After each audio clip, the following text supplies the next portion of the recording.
Halo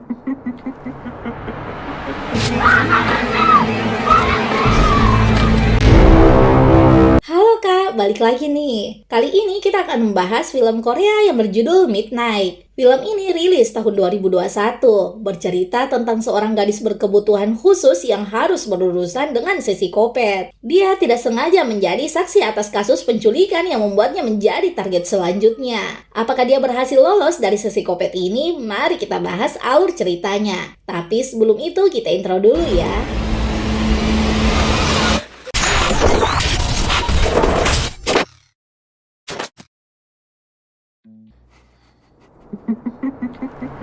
Film dimulai dengan diperlihatkan seorang pria yang menawarkan tumpangan. Tapi wanita ini menolaknya dengan jutek lalu pergi. 남자차 함부로 안 타요. Baru beberapa langkah dia mendengar suara minta tolong di mobil. Saat menghampiri, pria itu menarik dan menghabisinya. Di mobil itu juga terlihat pria lain dengan banyak luka. Meski terus teriak, tidak ada seorang pun di sana. Tak lama berselang, polisi datang dan yang menghubunginya adalah tersangka itu sendiri. Dia bersikap seperti saksi yang telah melihat kasus kekerasan. Pria psikopat ini bersikap shock dan menjelaskan kalau yang menghabisi wanita itu adalah 3 pekerja asing. Mereka menyakitinya secara bergantian. Sepertinya dia sudah sejak tadi di sana dan melihat wanita ini rebutan taksi dengan beberapa pekerja asing. Scene lain diperlihatkan, Sojung yang ingin keluar kencan buta tapi dihalangi oleh kakaknya. Dia mengizinkannya keluar asal Sojung mengganti pakaiannya dan pulang cepat. Sojung pun setuju untuk pulang cepat setelah junta ke foto orang tua mereka. 엄마 아버지 궁금한 게 있어요. 치사하게 엄마 아빠 소환하지 마라. Beralih pada Kyungmi yang merupakan operator bahasa isyarat. Saat melayani ada seorang klien yang mengumpat padanya. Klien itu ingin uangnya dikembalikan. Kyungmi melarangnya bersikap seperti itu. Tapi orang ini tambah tidak sopan. Kyungmi lalu menutup teleponnya. Scene lain diperlihatkan ibu Kyungmi yang juga seorang difabel sedang gajian. Dia memberitahu temannya kalau dia akan ke Pulau Jeju bareng putrinya. 제주도 가려고? Di perjalanan pulang, Kyungmi sudah berada di depan lorong untuk menjemput ibunya. Kyungmi melihat alat peringatan suara di mobilnya menyala. Dia berusaha menghentikan ibunya yang berlari. Dan benar saja dia nyaris tertabrak. Beralih pada Juntak yang khawatir tidak mendapat kabar dari Sojung, padahal semua pesannya sudah terbaca. Saat kembali ke rumah, Sojung pun masih belum pulang.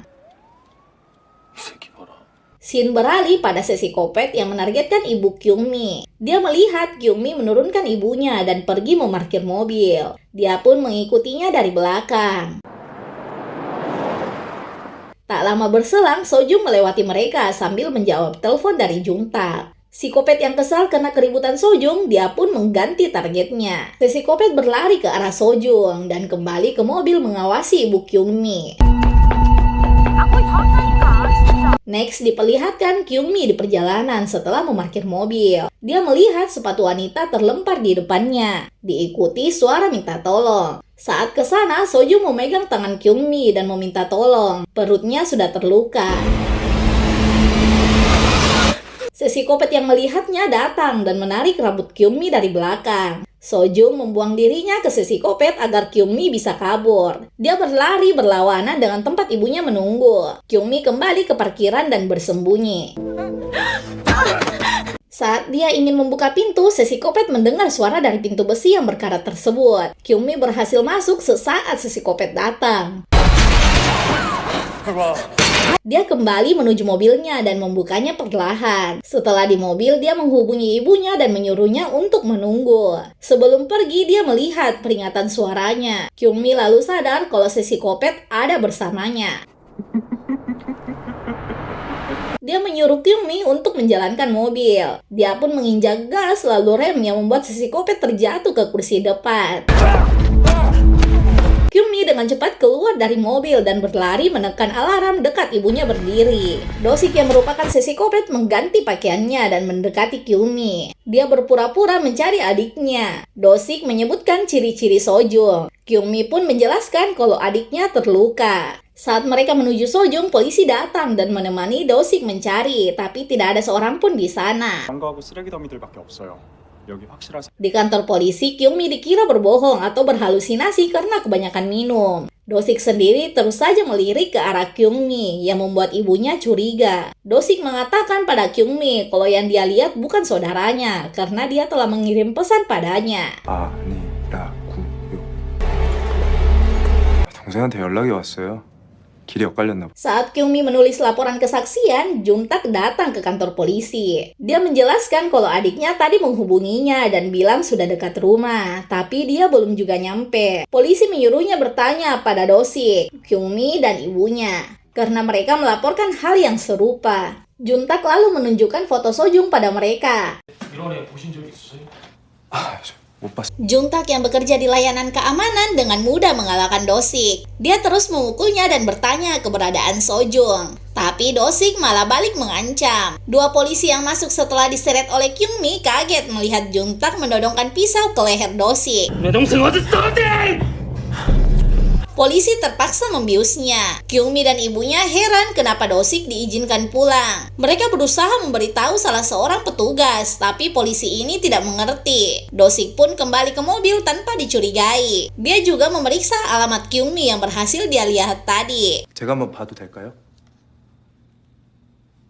Di kantor polisi, Jun-tak marah karena polisi hanya meminta maaf dan menyuruhnya untuk bersabar. 조금만 기다려주시면. 기다리긴 뭘 기다려! Scene berpindah di rumah Kyung-mi.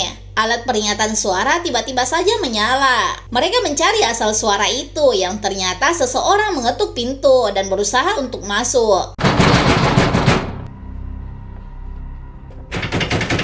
Kyung-mi lalu memeriksanya yang ternyata rekan kerja ibunya. Dia datang untuk mengambil barang. Ibu Kyung-mi dan rekannya pun pergi membawa barang tersebut. 그러니까 이 동네도 갔다. Di rumah, Kyung-mi tidak menyadari kalau Do-sik berhasil membuka pintu. Dia juga berbicara memastikan kalau dia tidak ketahuan. Kyung-mi di kamar tidak tahu kalau Do-sik sedang mengawasinya. Kyung-mi lalu menyadari kalau ada suara di rumahnya. Melihat dari alat peringatan, setelah mencari dia menemukan alarm dari waker berbunyi yang telah dinyalakan oleh Do-sik. Tapi Kyung-mi belum curiga sama sekali. Next, diperlihatkan Kyung-mi mengirim pesan prihatin pada Jun-tak, yang Do-sik pun membacanya dari belakang. Dia membawa kapak dan terus mengoceh. Kyung-mi melihat mendeteksi suara berbentuk kelinci terus saja bergerak, tapi lampu peringatan tidak menyala, yang ternyata Do-sik sudah mematikannya. Sesaat sebelum kapak mengenainya, dia berhasil menghindar dan masuk ke kamar.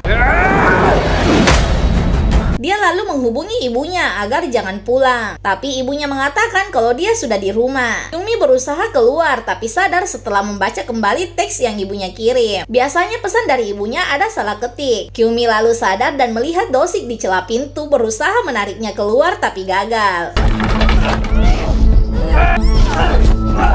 Do-sik akhirnya merusak pintu menggunakan kapak. Kyung-mi yang tidak mempunyai pilihan lain loncat dari jendela, tapi rambutnya ditarik. Kyung-mi pun menarik Do-sik. Akhirnya dia melepas tangannya karena tidak ingin ikut terjatuh.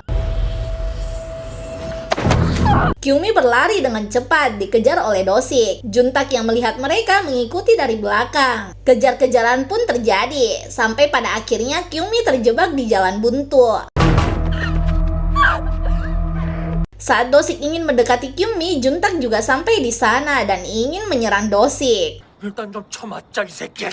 Tapi psikopat ini mengerahkan pisau di lehernya. Dia mengancam Jun-tak dan mengatakan lebih baik kehilangan nyawa daripada dipukuli. Hal itu tentu saja membuat Jun-tak takut, karena hanya Do-sik satu-satunya yang tahu keberadaan Sojung. 죽는 게 낫지. Do-sik mengirim alamat tempat Sojung. Dia menyuruh Jun-tak memilih untuk menyelamatkan Kyung-mi atau Sojung. Dan tentu saja dengan meminta maaf dia pergi. Saat sampai di sana, dia tidak menemukan Sojung dan hanya ada ibu Kyung-mi di sana. Yang ternyata Do-sik menipunya. 공부하면 동생 못 찾는다고 했을 텐데.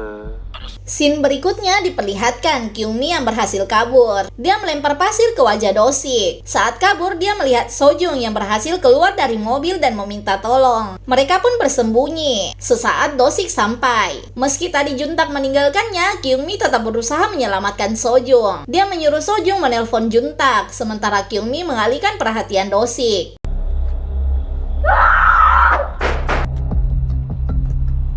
뭐하냐? Kyungmi lari ke pusat kota dan dikejar oleh Dosik. Kyungmi hampir tertabrak sebelum pada akhirnya dia sampai ke pusat kota. Kyungmi meminta tolong, tapi tidak ada yang membantunya. Kyungmi terpaksa menodongkan pisau ke arah Dosik, yang membuat orang di sekitar mulai melihatnya. Salah seorang dari mereka mencoba menghubungi polisi, tapi dihalangi oleh Dosik. Dia berbohong dan bilang kalau Kyungmi adalah adiknya. 내 동생이니까 건들지 마요. 여자 때문에 지금 사람들 겁먹은 거 안 보여? Saat kembali kabur, 3 orang pria dengan pakaian militer membawa Kyungmi pada Dosik. Mereka mengira Kyungmi benar-benar saudaranya. 이거 동생분이 고맙습니다. 고맙습니다. Di hadapan Dosik, Kyungmi memberitahu impian yang ingin dia raih. Kyungmi berharap Dosik mau meloloskannya. Sesi kopet itu membawa Kyungmi ke tempat sunyi. Saat ingin melukainya, Juntak datang dari belakang dan menghajarnya. Berpikir kalau Dosik telah pingsan, Juntak balik dipukuli dari belakang. Dosik yang mendengar kalau ibu Kyungmi ada di sini kembali menargetkannya. Dosik lalu pergi mencari dan saat menemukannya dia kembali berakting. Kyungmi berhasil melihat mereka. Dia pun berlari ke arah Dosik dengan pisau. Di sini Kyungmi menusuk dirinya dan membuat seakan Dosik yang melakukannya. Ini satu-satunya cara agar orang di sekitar membantunya. Dosik yang kebingungan dengan yang dilakukan Kyungmi tidak sadar kalau polisi sudah mengepungnya. Melihat Kyungmi tersenyum membuatnya marah. 날 보고 웃어! Saat ingin mendekati Kyungmi, polisi dan Juntak berhasil menghalanginya. Film berakhir dengan diperlihatkan Kyungmi ibunya disusul dengan Sojung dan Juntak sedang berlibur. Kejadian kemarin membuat hubungan mereka menjadi sangat dekat.